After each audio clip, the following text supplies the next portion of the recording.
altura ser romano era um privilégio, porque era o poder que estava a tomar conta do país, eram os romanos. Então interessava ser romano para ter privilégios.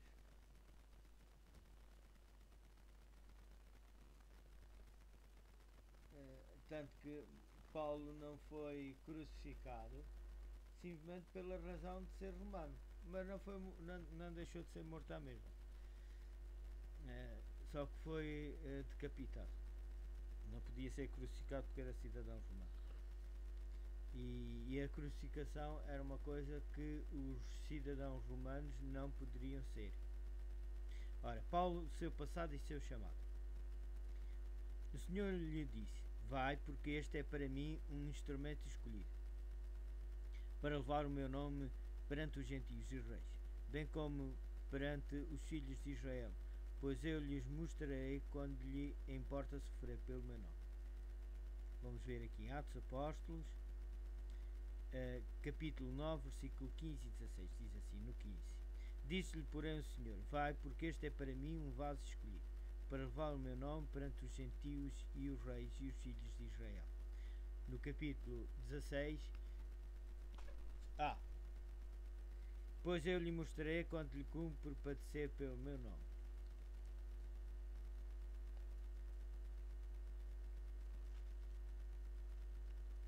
Ora, a leitura desta semana vai ser Atos Apóstolos, capítulo 9, versículo 1.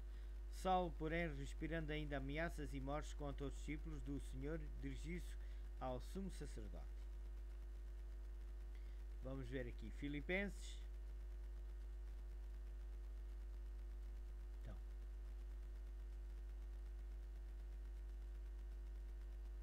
isto não está a abrir.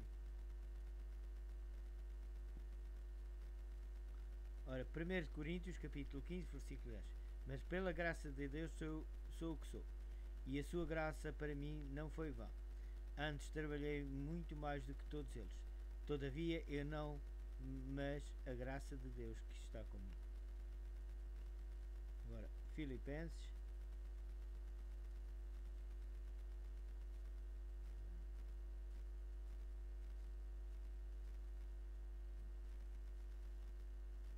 Atos Apóstolos, capítulo 9, versículo 1 a 22, diz assim: Saulo, porém, respirando ainda ameaças e mortes contra os discípulos do Senhor, dirigiu-se ao sumo sacerdote e pediu-lhe cartas para Damasco, para as sinagogas, a fim de que, caso encontrasse alguns do caminho, quer homens, quer mulheres, os conduzisse presos a Jerusalém.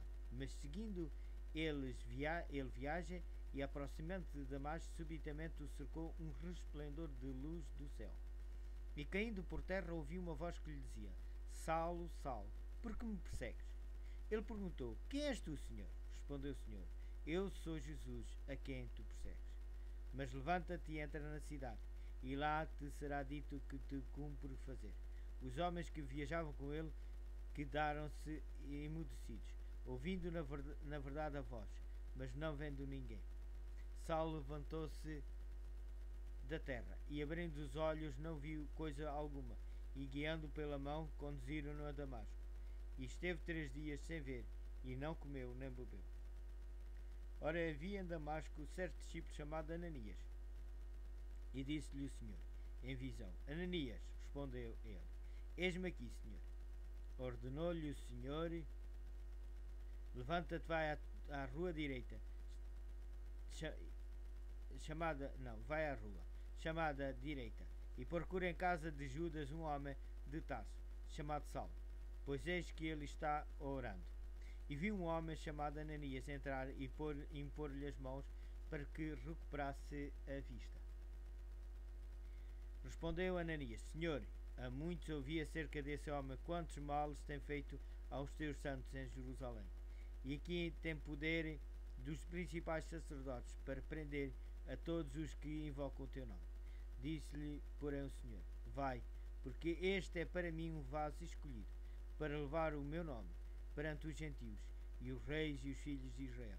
Pois eu lhe mostrarei quanto lhe cumpre padecer pelo meu nome. Partiu Ananias, entrou na casa e, impondo-lhe as mãos, disse: Irmão Saulo, o Senhor Jesus que te apareceu no caminho, por onde vinhas, enviou-me para que tornes a ver e sejas cheio do Espírito Santo. Logo lhe caíram dos olhos como que umas escamas, e recuperou a vista. Então, levantando-se, foi batizado. E, tendo tomado alimento, ficou fortalecido. Depois demorou-se alguns dias com os discípulos que estavam em Damasco. E logo nas sinagogas pregava a Jesus que este era o Filho de Deus.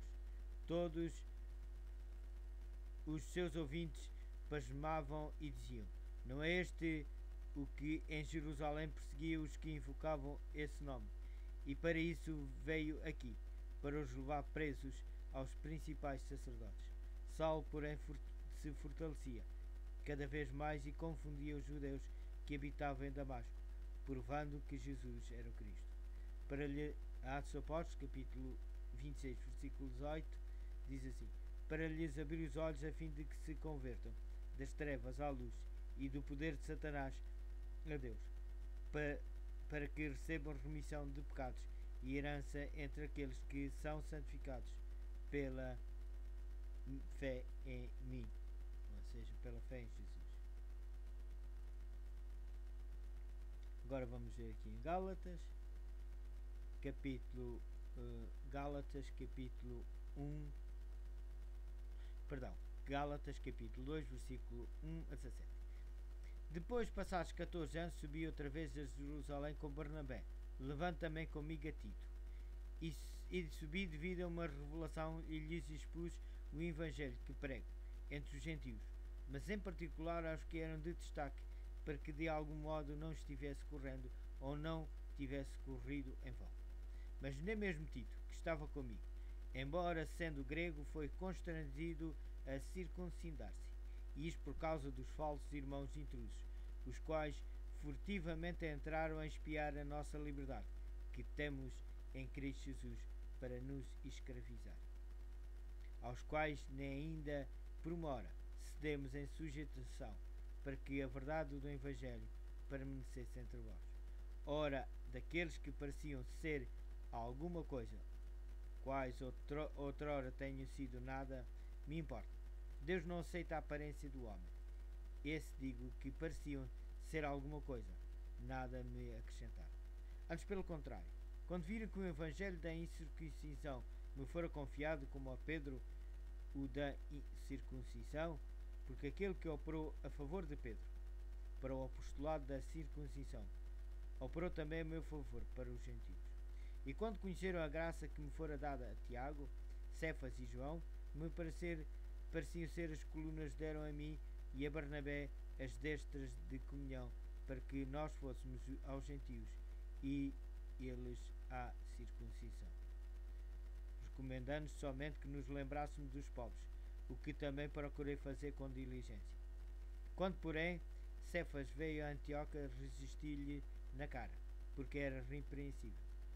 Pois antes de chegarem alguns da parte de Tiago, ele comia com os gentios, mas quando eles chegaram, se foi retirando e se apartava deles, temendo os que eram da circuncisão.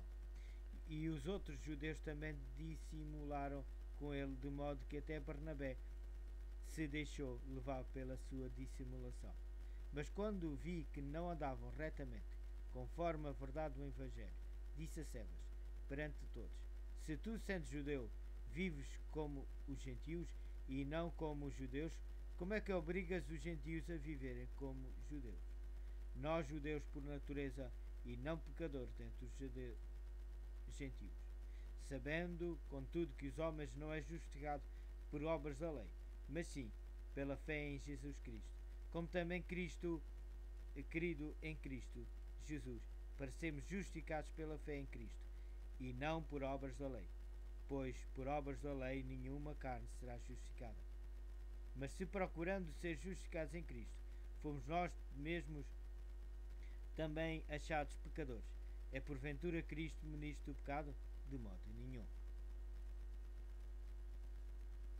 Uma das figuras principais do Novo Testamento é Paulo, originalmente Saulo de Tarso. Paulo foi para a igreja cristã primitiva o que Moisés foi para os filhos de Israel. A diferença é que Moisés tirou o povo de Deus do meio dos gentios, para que Israel pudesse cumprir a vontade de Deus. Paulo levou a palavra do Deus de Israel aos gentios, para que eles pudessem fazer a mesma coisa. Isto é cumprir a vontade de Deus. Sabe-se mais sobre Paulo do que qualquer outro cristão do primeiro século. Ele é especialmente lembrado pelas significativas contribuições que deu para a tremenda obra missionária cristã nos últimos anos, nos últimos 2 milénios. Sua visita às nações que rodeavam o mar Mediterrâneo e suas atividades missionárias em favor delas constituem um poderoso exemplo para as missões cristãs nas gerações futuras. Atribui-se a Paulo a obra de elevar os absolutos bíblicos acima da cultura judaica. Nesta, as leis civis, rituais e morais estavam integradas na estrutura da vida israelita. Assim era difícil fazer separação entre os costumes dos judeus e aquilo que achavam que ser a mensagem eterna de Deus para todas as nações. Nesta semana faremos nosso primeiro estudo sobre alguém que, com exceção do próprio Jesus, foi a figura mais importante do Novo Testamento. Iremos estudar a história de Paulo.